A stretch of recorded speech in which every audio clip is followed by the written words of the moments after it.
Virus multiplication എന്ന് വെച്ചിട്ടുണ്ടെങ്കിൽ ഒരു വൈറൽ പാർട്ടിക്കിൾ ഹോസ്റ്റ് സെല്ലിൻ്റെ ഉള്ളിൽ കടന്നു കഴിഞ്ഞാൽ ആ വൈറസ് റിപ്ലിക്കേറ്റ് ചെയ്ത്, അതായത് മൾട്ടിപ്ലൈ ചെയ്ത് അനേകം വൈറൽ പാർട്ടിക്കിൾ റിലീസ് ചെയ്യുന്ന പ്രോസസ്സിനെയാണ് നമ്മൾ വൈറസ് മൾട്ടിപ്ലിക്കേഷൻ എന്ന് പറയുന്നത്.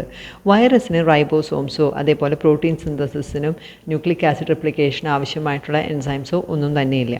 അതുകൊണ്ട് തന്നെ റിപ്ലിക്കേഷൻ നടത്തണം എന്നുണ്ടെങ്കിൽ DNA അല്ലെങ്കിൽ RNA റിപ്ലിക്കേറ്റ് ചെയ്യുകയും ട്രാൻസ്ക്രിപ്ഷൻ ട്രാൻസ്ലേഷൻ നടത്തി വൈറസിന് ആവശ്യമായിട്ടുള്ള പ്രോട്ടീൻ സിന്തസൈസ് ചെയ്യണം എങ്കിലും അതെങ്ങനെയാണ് ചെയ്യാന്ന് വെച്ചിട്ടുണ്ടെങ്കിൽ വൈറസ് ഹോസ്റ്റ് സെല്ലിലത്തെ മോളിക്കുലാർ മെഷീനറീനെ ഹൈജാക്ക് ചെയ്ത് അതിൻ്റെ ഹെൽപ്പോട് കൂടിയിട്ടാണ്. അപ്പം ഈ ഒരു വൈറസ് ഹോസ്റ്റ് സെല്ലിൻ്റെ ഉള്ളിൽ കടന്നു കഴിഞ്ഞിട്ടുണ്ടെങ്കിൽ ആ ഹോസ്റ്റ് സെല്ലിൽ DNA RNA synthesis protein synthesis എല്ലാം അത് സ്റ്റോപ്പ് ചെയ്യും. എന്നിട്ട് ആ മെഷീൻ യൂസ് ചെയ്ത്, അതായത് ഹോസ്റ്റ് സെല്ലിലത്തെ എൻസൈംസും റൈബോസോമും ഒക്കെ യൂസ് ചെയ്തിട്ട് വൈറസിൻ്റെ ജെനറ്റിക് മെറ്റീരിയലും അതേപോലെ വൈറസ് പാർട്ടിക്കിൾ ക്യാപ്സിഡും ഒക്കെ ഫോം ചെയ്യാൻ ആവശ്യമായിട്ടുള്ള പ്രോട്ടീനെല്ലാം ഈ ഒരു മെഷീനറി ഹോസ്റ്റിൻ്റെ മെഷീനറി യൂസ് ചെയ്തിട്ടാണ് അത് സിന്തസൈസ് ചെയ്യുക. അപ്പോൾ ഒരു ലിവിങ് സെല്ലിൻ്റെ പുറത്താണെന്നുണ്ടെങ്കിൽ വൈറസ് പാർട്ടിക്കിൾ എപ്പോഴും ഇനാക്റ്റീവ് ആയിരിക്കും, മെറ്റബോളിക്കലി ഇനേർട്ട് ആയിരിക്കും. അങ്ങനെ ഇനാക്റ്റീവ് ആയിട്ടുള്ള വൈറൽ പാർട്ടിക്കിളിനെ വിറിയോൺസ് എന്നാണ് പറയുക. ഓക്കെ, ഈ കാണിച്ചിരിക്കുന്ന ഡയഗ്രാം വൈറസ് മൾട്ടിപ്ലിക്കേഷൻ്റെ പല സ്റ്റേജുകളാണ്. അപ്പം ഓർഡർ നോക്കുകയാണെന്നുണ്ടെങ്കിൽ ഫസ്റ്റ് അറ്റാച്ച്മെൻറ്റ്, പിന്നെ penetration, third step is biosynthesis, fourth step maturation and fifth step lysis. ഇനി ഓരോ സ്റ്റെപ്പും നമുക്ക് ഡീറ്റെയിൽ ആയിട്ട് നോക്കാം. ഫസ്റ്റ് സ്റ്റെപ്പ് അറ്റാച്ച്മെൻറ്റ് അഥവാ അബ്സോർപ്ഷൻ. അപ്പം ഇതിൽ എന്താ സംഭവിക്കുന്നത് വെച്ചിട്ടുണ്ടെങ്കിൽ വൈറസ് ഒരു ഹോസ്റ്റലായിട്ട് കോണ്ടാക്റ്റ് ചെയ്യുകയും, ഈ പിക്ചറിൽ കാണിച്ചിരിക്കുന്നതാണ് ഫസ്റ്റ് അത് ലാൻഡ് ചെയ്യും.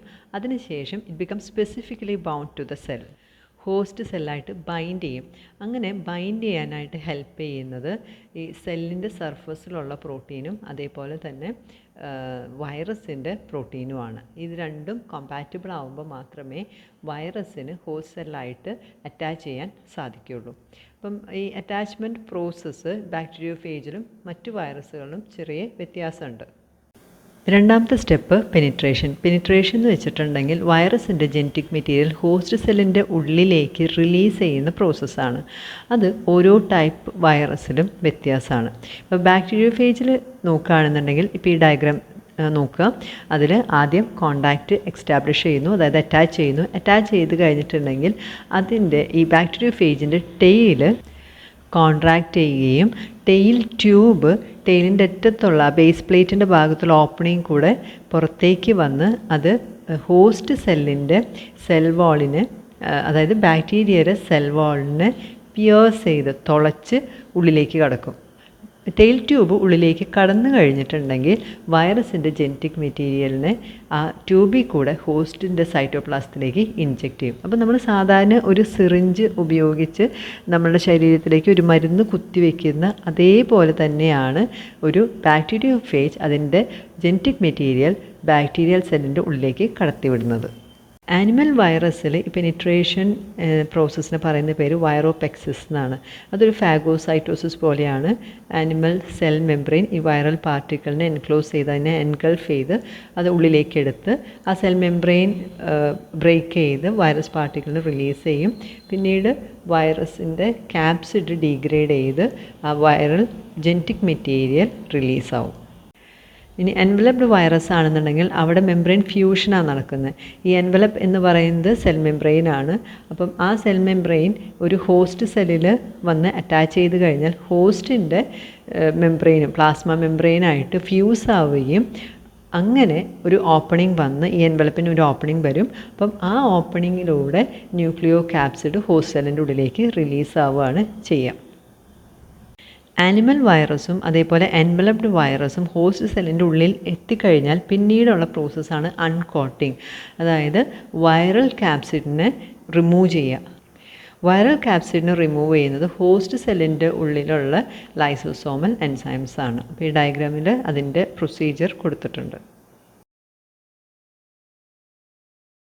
അപ്പോൾ വൈറൽ ജെനറ്റിക് മെറ്റീരിയൽ പെനിട്രേഷൻ വഴി സെല്ലിൻ്റെ ഉള്ളിലേക്ക് റിലീസ് ചെയ്ത് കഴിഞ്ഞാൽ അടുത്ത സ്റ്റെപ്പ് വൈറസ് മൾട്ടിപ്ലിക്കേഷനാണ്. അതിന് നമ്മൾ സിന്തസിസ് ഫേസ് എന്നാണ് പറയുക. അതിന് വൈറസ് എന്താ ചെയ്യുകയെന്ന് വെച്ചിട്ടുണ്ടെങ്കിൽ ഹോസ്റ്റ് സെല്ലിൻ്റെ റെപ്ലിക്കേഷൻ പ്രോട്ടീൻ സിന്തസിസ് മെഷീനറി എല്ലാം ഹൈജാക്ക് ചെയ്യും. എന്ന് വെച്ചിട്ടുണ്ടെങ്കിൽ ആ ഹോസ്റ്റ് സെല്ലിൻ്റെ DNA റെപ്ലിക്കേഷൻ പ്രോട്ടീൻ സിന്തസിസ് ഒന്നും പിന്നെ അവിടെ നടക്കില്ല. എന്താ സംഭവിക്കുക? വൈറസിൻ്റെ ജെനറ്റിക് മെറ്റീരിയൽ ഈ ഹോസ്റ്റ് സെല്ലിൻ്റെ ജീനോമിലേക്ക് ഇൻ്റഗ്രേറ്റഡ് ആവാം. അതല്ലെങ്കിൽ ചില വൈറസ് ആ ഹോസ്റ്റ് സെല്ലിൻ്റെ ജെനറ്റിക് മെറ്റീരിയലിനെ നശിപ്പിച്ച് കളയും. അപ്പം അങ്ങനെ നശിപ്പിച്ച് കഴിഞ്ഞിട്ടുണ്ടെങ്കിൽ അല്ലെങ്കിൽ ഇൻറ്റിഗ്രേറ്റഡ് ആയി കഴിഞ്ഞിട്ടുണ്ടെങ്കിൽ പിന്നെ റെപ്ലിക്കേറ്റ് ചെയ്യുന്നത് വൈറസിൻ്റെ ജെനറ്റിക് മെറ്റീരിയൽ ആയിരിക്കും. പ്രോട്ടീൻ സിന്തസിസ് നടക്കുക വൈറസിന് ആവശ്യമായിട്ടുള്ള വൈറസ് പാർട്ടിക്കിൾ സിന്തസൈസ് ചെയ്യാനും അത് റിലീസ് ചെയ്യാനും ആവശ്യമായിട്ടുള്ള പ്രോട്ടീൻ സിന്തസിസ് ആണ് പിന്നീട് ഹോസ്റ്റ് സെല്ലിൻ്റെ ഉള്ളിൽ നടക്കുന്നത്.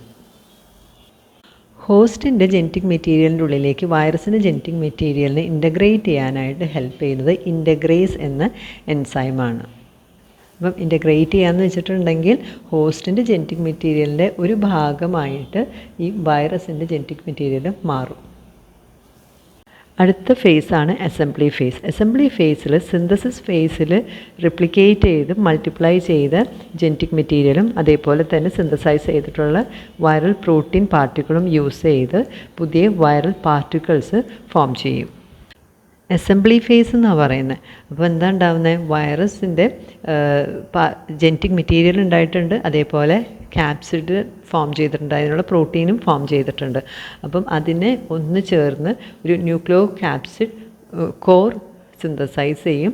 അങ്ങനെ അത് വൈറസായിട്ട് മാറും. അടുത്തത് റിലീസ് ഫേസാണ്. റിലീസ് ഫേസിൽ ഈ മെച്യൂറായിട്ടുള്ള വൈറസ് പാർട്ടിക്കിൾ ഹോസ്റ്റ് സെല്ലിൻ്റെ ഉള്ളിൽ നിന്ന് പുറത്തേക്ക് വരികയാണ്.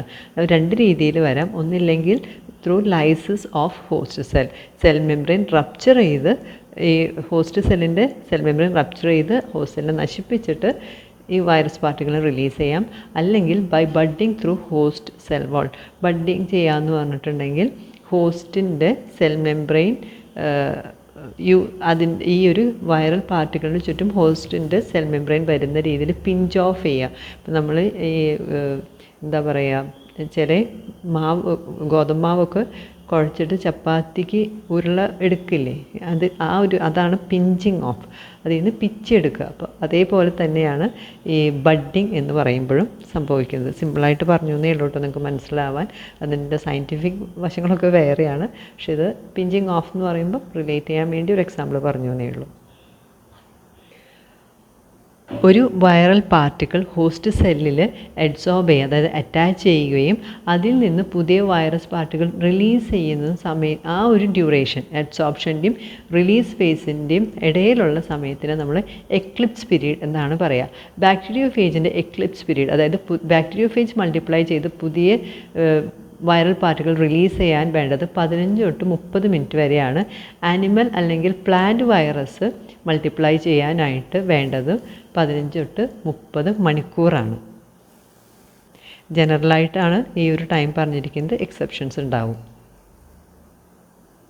ഇപ്പോൾ വൈറസ് എന്നുള്ള ചാപ്റ്ററിലത്തെ ഭാഗങ്ങൾ, സിലബസിലുള്ള ഭാഗങ്ങൾ ഈ വീഡിയോയോടുകൂടി അവസാനിക്കുകയാണ്. എന്തെങ്കിലും സംശയം ഉണ്ടെങ്കിൽ കമൻറ്റ് സെക്ഷനിൽ ചോദിക്കാം. Thank you for watching.